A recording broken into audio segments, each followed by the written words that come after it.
मैं Sanjana ma'am ALT law classes में मैं आपका बहुत बहुत हार्दिक स्वागत और अभिनंदन करती हूँ।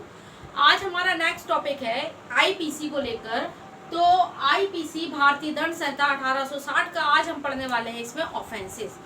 तो कल हमने आईपीसी का थोड़ा सा इंट्रो दिया था, कितने सेक्शन हैं, कितने चैप्टर हैं और आईपीसी क्या है और एक सब्स्टेंटिव लॉ का पार्ट है। तो आज हम बिना टाइम वेस्ट किए ऑफेंस की बात करते हैं। तो भारतीय दंड संहिता 1860 सबसे पहले हम देखेंगे इसका मेन टॉपिक कि इसमें अपराध क्या होता है। तो बात आती है अपराध के आवश्यक चरण यानी कि स्टेज ऑफ क्राइम क्या क्या होंगे और एलिमेंट्स ऑफ क्राइम क्या क्या होंगे। तो बात आती है सबसे पहले कि देखते हैं हम अपराध के आवश्यक तत्व यानी इसके कौन कौन से आवश्यक तत्व होंगे। तो अपराध के आवश्यक तत्व के लिए सबसे पहले हमें आवश्यक चरण और आवश्यक तत्व हमें दोनों देख लेना है। तो अगर हम आवश्यक तत्व की बात करें तो सबसे पहले आवश्यक तत्व में आ जाता है एक व्यक्ति होना चाहिए और एक व्यक्ति के मन में दुराशय होना चाहिए और उस दुराशय के अनुसार एक्ट और ओमिशन किया गया हो और उस एक्ट और ओमिशन से यानी कि एक समाज को हानि या नुकसान कारित हो।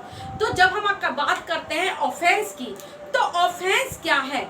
तो कई सारे विधि शास्त्रियों ने ऑफेंस की परिभाषा अपने अनुसार अलग अलग बताई है कि अपराध क्या होता है। लेकिन अपराध की अगर माने तो ऐसा एक्ट और ओमिशन है जो पूरे समाज को हानि या नुकसान कारित करता है। अब एक्ट और ओमिशन क्या है मैं वो आपको आगे बताती हूँ। तो पहले हम ये जान लेंगे कि अगर अपराध के आवश्यक तत्व की हम बात करते हैं तो एक व्यक्ति होना चाहिए, व्यक्ति के मन में दुराशय होना चाहिए और उस दुराशय के अनुसार एक्ट और ओमिशन किया गया हो और उससे समाज को हानि या नुकसान कारित हो। ये तो हो गए अपराध के आवश्यक तत्व। लेकिन हम आवश्यक तत्व की बात अगर उसकी एलिमेंट्स ऑफ क्राइम की बात करने के बाद स्टेज ऑफ क्राइम की बात करते हैं यानी अपराध के हम चरण की बात करते हैं तो सबसे पहले मन में एक इरादा होना चाहिए। अभी मैं पूरा खोलूंगी नहीं इंटेंशन, लेकिन आप समझ लीजिए एक मन में इरादा होना चाहिए और उस इरादे से एक तैयारी की जानी चाहिए यानी प्रिपरेशन होना चाहिए। उस प्रिपरेशन के अनुसार एक प्रयत्न किया जाना चाहिए और अपराध की पूर्णता हो जानी चाहिए। यानी कि हम एक बात अगर देखते हैं, मैं इसको पूरा डिटेल में आपको समझाऊंगी, लेकिन पहले समझ लीजिए अपराध के आवश्यक तत्व क्या होते हैं, अपराध के आवश्यक चरण क्या होते हैं। तो यहाँ से प्री के लिए क्वेश्चन बनता है। लेकिन हमारी स्टार्टिंग क्लास है, स्टार्टिंग क्लास में आपको पहले एक आईपीसी का मोटा मोटा समझ में आ जाना चाहिए कि अपराध क्या है। तो बात करते हैं हम कि अपराध की अगर हम एक तरीके से बात देखें तो एक समान रूप में भी आप देखेंगे अपराध क्या है। अपराध एक तरीके से ऐसा एक्ट और ओमिशन होता है, ऐसा एक्ट और ओमिशन होता है यानी कार और लोभ। अब अगर एक्ट और ओमिशन की हम बात करते हैं, कार और लोभ की बात करते हैं, तो अपराध एक ऐसा कृत्य है जो समाज को हानि और नुकसान कारित करे। बात आती है कि जब अगर हम देखें एक व्यक्ति है यानी आईपीसी हमने कल भी बताया था कि एक व्यक्ति पर लागू होता है, ये किसी जीव जंतु पर लागू नहीं होता है।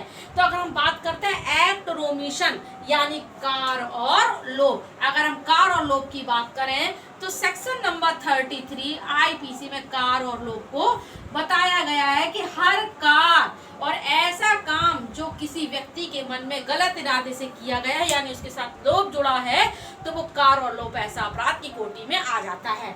दूसरी बात हम करते हैं कि विधि शास्त्रियों ने अपनी अपनी परिभाषा दी है, जैसे कि सामंत ने अपनी बात कही है, जस्टिस कैनी ने अपनी बात कही है और ऑस्टिन ने अपनी बात की गई है कि अपराध एक ऐसा दोषपूर्ण कृत्य है यानी ऐसा रॉन्गफुल एक्ट है जो किसी समाज में किसी व्यक्ति को हानि और नुकसान कारित करता है। यानी अपराध एक व्यक्ति के खिलाफ नहीं होता, ये पूरे समाज के लिए, होल सोसाइटी के लिए अपराध होता है। तो अपराध को अगर हम देखें अगर छोटे से पॉइंट में तो अपराध एक ऐसा दोषपूर्ण कृत्य है जो पूरे समाज को, मानव समाज को हानि और नुकसान कारित करता है। इसी तरीके से कैनी भी ये बात कहते हैं कि अपराध एक ऐसा कार और लोभ है जो एक शास्त्री के अनुसार दंडनीय है यानी कि उसको दंड देना किसका काम है, सरकार का काम है। इसका मतलब अपराध किसी एक व्यक्ति के खिलाफ नहीं हो रहा है, पूरे समाज के लिए हो रहा है। उसको दंड देने का अधिकार किसको है, ऐसी सरकार को है जो उसको दंड देगी। तीसरी बात आती है ऑस्टिन के अनुसार, ऑस्टिन को कहा जाता है एक तरीके से फादर ऑफ लॉ। जूरिस्प्रूडेंस में हम जैसे पढ़ते हैं कि फादर ऑफ लॉ है, तो इसका मतलब ऑस्टिन एक तरीके से कहे जाते हैं कि ऑस्टिन ने अपराध को एक तरीके से बहुत अच्छे नजरिए से डिफाइन किया गया है कि जैसे कि ऑस्टिन ने अपनी बात बताई है कि संप्रभु अगर किसी व्यक्ति के साथ अपराध होता है तो एक व्यक्ति के साथ अपराध नहीं हो रहा है, पूरे मानव समाज के साथ यानी अपराध हो रहा है, और उसका दंड देने का काम किसका है, वो सरकार को है। तो अपराध एक ऐसा दोषपूर्ण कृत्य है जो मानव समाज को नुकसान कारित करता है और उसको दंड देना सरकार के हाथ में होता है, एक सिविल अपकार है। तो अगर हम अपराध की बात करें तो हम तीनों डेफिनेशन से देखेंगे, और भी डेफिनेशन कई हैं, लेकिन हम तीनों डेफिनेशन से देखेंगे तो केवल एक ही शब्द आया है, एक्ट और ओमिशन। तो बात आती है एक्ट और ओमिशन की, यानी कार और लोभ।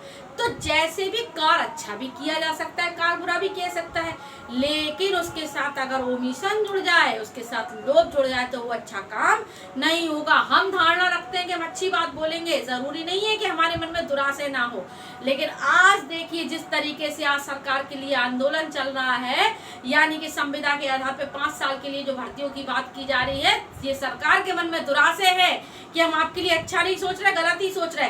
तो ऐसा कृत्य एक तरीके से अपराध की कोटि में आ जाता है अगर व्यक्ति के मन में इरादा है। तो बात आती है आशय, तैयारी, प्रयत्न और अपराध की पूर्णता। हम इसको पूरा डिटेल में पढ़ेंगे, लेकिन पहले हम इसको ये बात जान लेंगे कि अपराध एक तरीके से अगर वो क्षम्य होता है तो केवल सरकार के द्वारा होता है, उसको माफ भी किया जा सकता है, लेकिन कोई ऐसा अपराध क्षमनीय नहीं होगा जो एक तरीके से गलत धारणा से किया गया है। तो एक्ट और ओमिशन की अगर हम बात करें, धारा 33 के अनुसार आईपीसी में दिया गया है कि एक्ट और ओमिशन क्या होता है। तो एक्टस नॉन फेसिट निसी मेंस ट्रिया, यानी कार किसी व्यक्ति को दोषी नहीं बनाता जब तक कि उसका मन मस्तिष्क भी दोषी ना हो। तो हम सबसे पहले अगर बात करें इंटेंशन, तो इंटेंशन की अगर हम बात करते हैं तो इंटेंशन के भी कई सारे रूप हो जाते हैं कि सबसे पहले अगर व्यक्ति के मन का इरादा गलत है, दोषपूर्ण इरादा है, इसका मतलब वो अपराध करने की कंडीशन में है। तो आशय, तो आशय क्या होता है, किसी व्यक्ति के मन का इरादा और उस आशय में एक्ट और ओमिशन जुड़ गया, एक्ट और ओमिशन जुड़ गया, यानी कार और लोभ जुड़ गया, तो इसका मतलब वो इरादा अच्छा नहीं होगा। वो इरादा कैसा होगा, वो इरादा गलत ही होगा, वो अच्छा इरादा नहीं होगा। तो अपराध एक तरीके से, एक लाइन में समझ लीजिए, ऐसा दोषपूर्ण कृत्य है, नोट कर लीजिए कॉपी में, अपराध एक ऐसा दोषपूर्ण कृत्य है जो पूरे समाज में, पूरे मानव समाज में नुकसान और क्षति कारित करता है। यानी कि डर और भय है कि समाज में अपराध हो रहा है, तो इसका मतलब उसका दंड देना किसका काम है, सरकार का काम है, और वो उसको दंड देगी।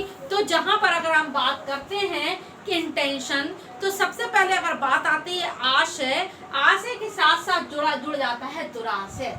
तो पूछा जाता है अपराध का आवश्यक तत्व है, तो एक जगह पूछ लिया जाता है हेतु, तो हेतु अपराध का आवश्यक तत्व नहीं है, लेकिन जब तक अगर हेतु नहीं होगा तो इंटेंशन भी नहीं बनेगा, और इंटेंशन नहीं बनेगा तो इसका मतलब दुराशय भी नहीं बनेगा। तो हम नेक्स्ट टॉपिक में देखेंगे दुराशय का सिद्धांत, दुराशय क्या होता है। तो सैराज वर्सेस गुडचेन के केस से हम दुराशय को पढ़ेंगे कि दुराशय का सिद्धांत क्या है। आज केवल हम आपको इतना बताएंगे, तो केवल नोट कर लीजिए आप अपराध के आवश्यक चरण, क्योंकि यहाँ से प्री का क्वेश्चन बनता है, मेंस में भी लिखने को आता है। मैं पूरा आपको इसमें इम्पोर्टेंट बात बताऊंगी कि अपराध के आवश्यक चरण कौन से। तो सबसे पहले आप बताएंगे आशय है, तैयारी है, प्रयत्न है, अपराध की पूर्णता है। हम इसको पूरा खोलेंगे।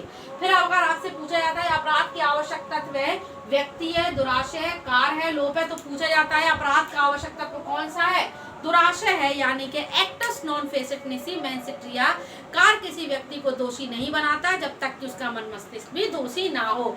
तो मेंस ट्रिया, इसमें भी एक बड़ा टॉपिक हम पढ़ेंगे, यानी कि मेंस ट्रिया जो होता है एक तरीके से कि जब अगर हम बात करते हैं मेंस इंद्रिया की, तो वहाँ पर एक तरीके से देखा जाता है कि जब व्यक्ति के मन में कार और लोभ यानी कोई काम करने का दोषपूर्ण इरादा है, ऐसा एक्ट और ओमिशन छुपा हुआ है जो किसी को अपराध को करने के लिए रूल ऑफ प्रोक्सिमिटी के अनुसार आगे अग्रसित करता है, वो अपराध की कोटि में आ जाता है। और जब वो कार और लोभ हो जाता है तो उससे किसी व्यक्ति को हानि या नुकसान कारित होता है।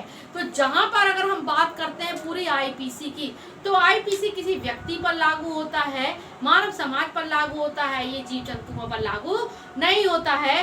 तो बात करेंगे हम दुराशय के सिद्धांत की, एक्टस नॉन फेसेड निसी मेंस इंद्रिया।